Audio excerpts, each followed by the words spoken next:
And this parent says, I was wondering how, if I'd be willing to talk about how to deal with an 8-year-old who is cursing and mad and cussing and flipping people off and saying there's no problem, that she's, and the parent's been trying to talk to this child, her daughter, and she just won't listen, and the daughter's really mean and vulgar and says she hates everybody, and this one's not working. This parent's really concerned about her daughter and doesn't know what to do next, and doesn't. They tried to calm her down, but she just kicks and screams more. So, so we're on this new. One of the things I'm really working on is how to do this new. If you have any comments, please write them, and I will see them. I keep looking over here, and I'm going to really nail this technology one day, soon. Okay, so here's the thing. There's a couple things going on. When you are dealing with a child who has lots of behavior, your child is literally trying to communicate something to you. She is telling you something, and the only way she can communicate to you is by acting out, right? So the more behavior, the more feeling, the more something is trying to get out and be expressed to her parent, to you. So the more behavior, the more red flags. It's like, okay, this child is really trying to say something. She's not acting out and being vulgar and cussing and because she's happy. She's acting out because she's unhappy. What's she unhappy about? That's going to be the job of the parent, to try to help figure that out. What is really going on? What's really going on beneath the surface? So you've got this little volcanic behavior, but there's something burning inside. And so that's the challenge. Is there something going on at home? Is something going on at school? Is there something going on with her friends? How do you figure that out is what I'm going to talk about next. But before I talk about that, I want to say something really, really important. Why the work I do really focuses on you, the parent. You can take your child to a therapist. You can take your child to a school counselor. All that can be super helpful. But the bottom line is that you're parenting your child, your relationship with your child 24/7, right? So how you are with your child, right, is going to impact your child more than anything else out there until they hit adolescence, and then they're really surrounded by their peers, and how they are around their peers affects them. But this is an 8-year-old. So your child is affected, is responding and reacting to something that's not right with her, not right in her world. She doesn't feel balanced. She doesn't feel necessarily safe. She doesn't feel happy. And so she's going to have behavior. That's a good thing. It's actually a good thing when you see behavior, because sometimes behavior gets internalized, right? And you don't see it. And before you know it, you think a very well-behaved child who's always quiet, always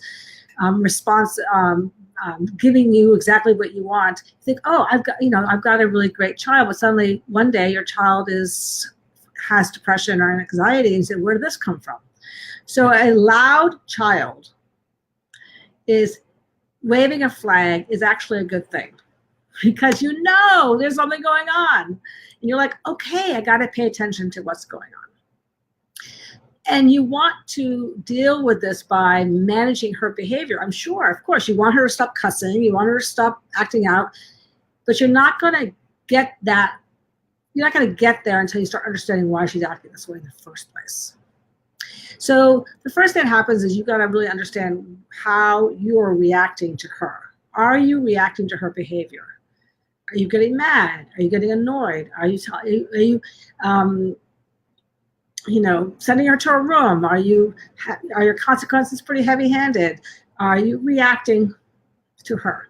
If you are reacting, that's where you have to go first. You have to understand what's going on internally with you, because you don't have access to your daughter's inner world or helping her figure out what's really going on until you are dealing with how she's making you feel.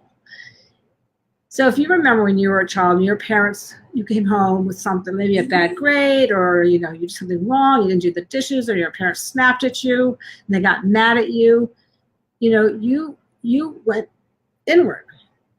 right? Or you went outward and you exploded. But either way, the one thing that you wanted was connection with your parent. You would do anything for connection with your parent. And some kids get pretty behavioral, right? They get very extreme when they don't have connection with their parents.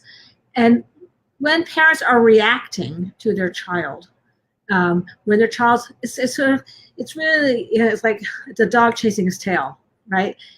Right? The child's reacting, behavioral, acting out. The parent reacts to their child, right? So which came first, the chicken or the egg, right? And the bottom line is that it's always the parent who comes first. The child is always in response to the parent. Always, always, always, always. A child is not born behavioral, not born acting out. Behavior is communication of unmet needs. None of us are super skilled at expressing what our needs are. We don't come home from a long day of work and say to our partner, I had a long day of work, I'm really tired, could you sit here and listen to me express myself positively or constructively about my day? Most times we come home, we're kind of irritated, we're frustrated. We don't know, and that person's pushed our buttons even more, and now we're even more irritated and frustrated. Children are the same way, but they have no skills in communicating what's really going on internally.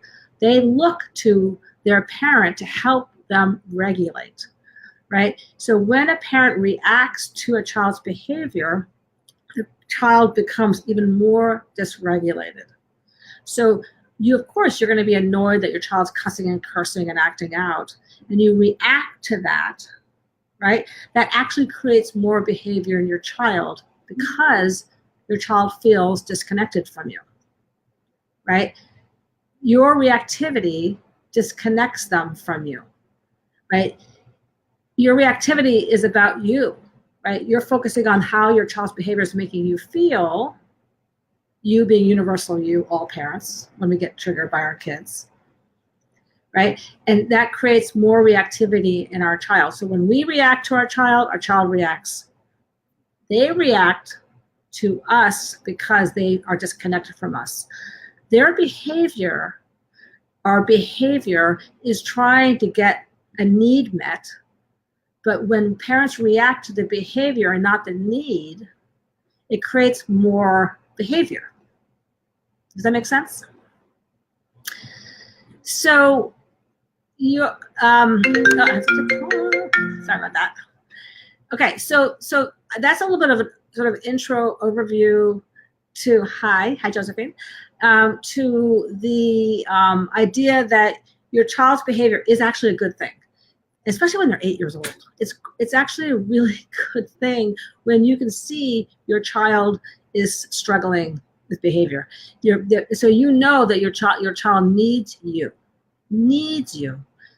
and that you need to step up to that, to what they need, okay?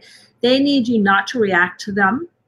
They need you to understand them. They need you to help them translate what they're feeling, and they also need you to help them heal or fix or problem solve what's going on and what's wrong in their life. And that very thing that might be going wrong with them actually might be just simply, very, very simply, your reactivity to them around something has created this vicious cycle of reactivity, right? The more you react, the more they react. The more they react, the more you react. And you kind of have this kind of building relationship template that is all about reactivity. You're reacting to their behavior as a way to try to squelch it, and then they feel squelched and disconnected from you, so they have more behavior. How do you stop this? Well, you stop this simply, and it's hard, but simply by making it about you, right? Not making your child's behavior about your child, but first making it about you. Really checking in with yourself. Are you parenting from reactivity? Are you getting mad? Are you getting frustrated? Are you, putting the, no, you will not act like that, go to your room? And if you are, that's where you want to go to first. Why are you reacting? Why are you getting mad? Why are you getting pissed off? Why are you annoyed? Right? Your daughter's 8 years old. She's 8, that's all. She's just 8 years old, and she's struggling with something. Probably mostly what she's struggling with, my guess, is that she's just feels disconnected from you, the parent. And she's trying to figure out how to get that connection back. And so she's a smart girl. She's figured out. She's got a lot of attention when she acts out. And the strategy of ignoring her bad behavior, I don't agree with at all. There's a lot of people out there who say, just ignore the bad behavior, reward the good behavior. No, don't ignore the bad behavior, and don't see it as bad behavior. See it as communication. She's trying to tell you something. She's trying to communicate something to you. What is that? And so the goal really that is for you to calm down, right? And then create opportunities for conversation, right? If you're calm, really calm, then you're going to have a different kind of conversation with her. And that takes me to the family meeting, which is something that I really think every parent should have in their parent toolkit. And what that looks like is you problem solve alongside your child. You call a meeting, you and your partner and your child, or just you and your child, sit down together and talk about one thing only. And that is, let's just talk about cussing. It's not about saying you can't cuss anymore, and if that happens, you're going to get punished. No. The conversation is to surface what's really going on, right? And your child, as your child begins to trust that you're not going to slam them and punish them and cut them off, they're going to start to talk about stuff.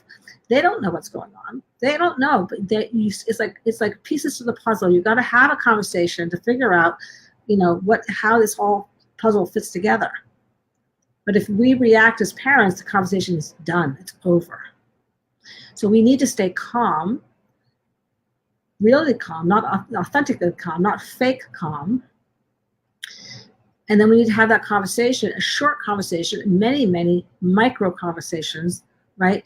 The goal of conversation is to uncover, right? To make transparent what's really going on. So your child feels heard, cared for, and loved, and most importantly, connected to you.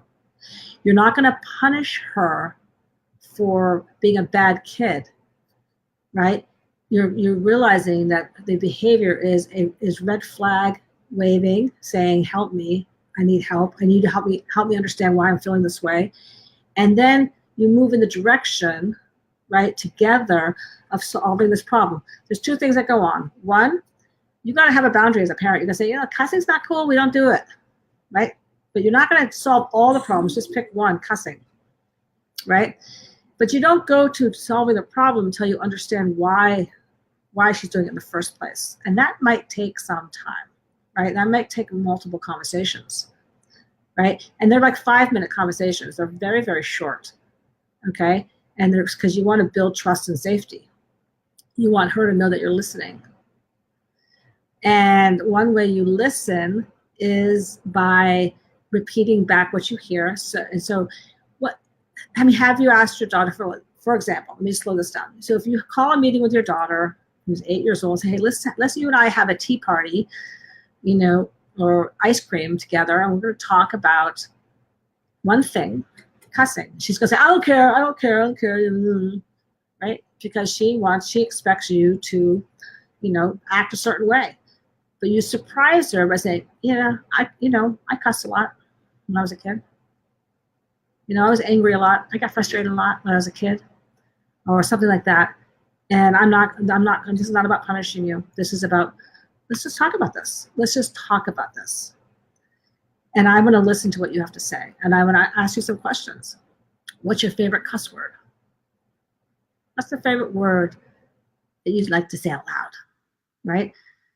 So, and maybe it's shit. And they say, yeah, shit sounds good.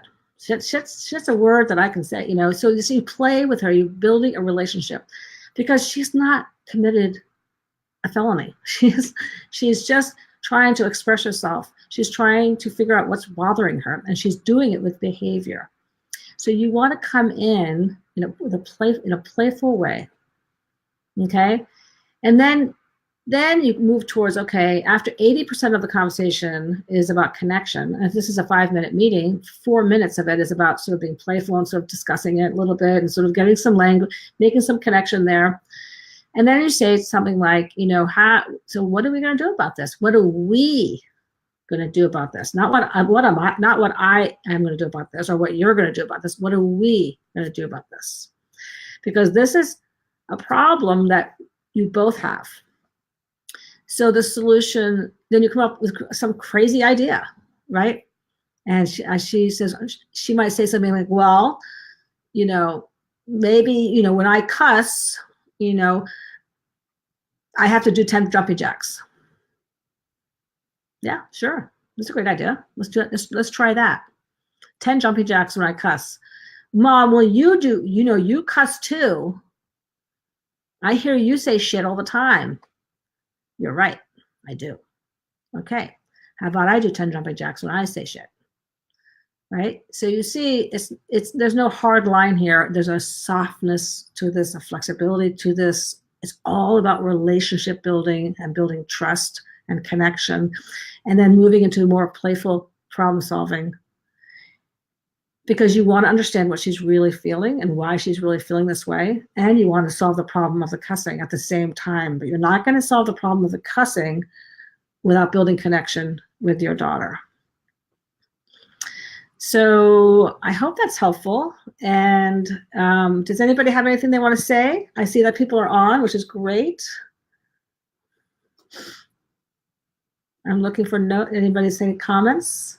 Just anything, say hi. I thank you for saying hi. Hi, John. Nice to see you here.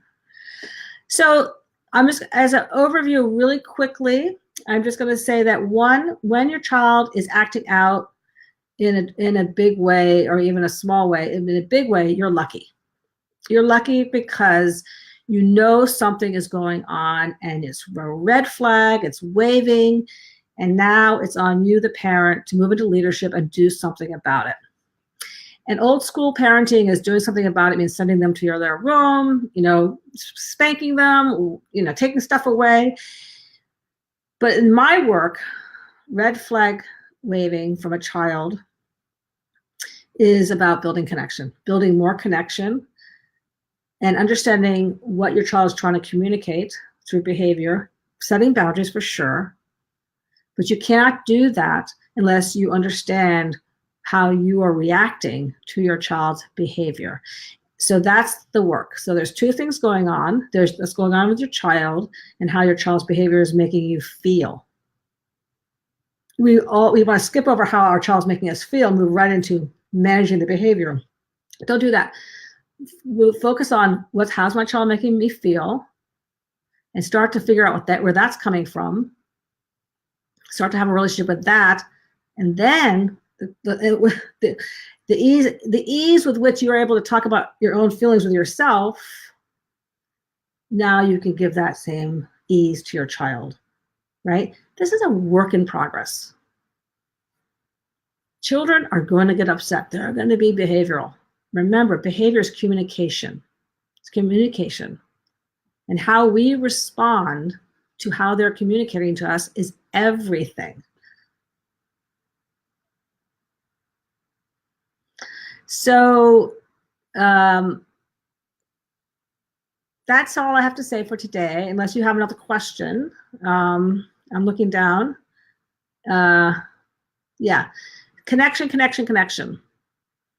Don't slam behavior. Have a relationship with behavior, okay?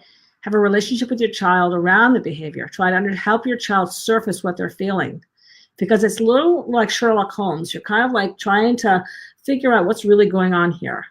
And it always means you as a parent you're going to have to look at yourself and make some adjustments and take real responsibility for your reactivity, because reactivity always creates more reactivity in your child.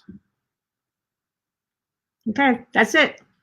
Thanks so much for being here, and I'll see you next week, Wednesday.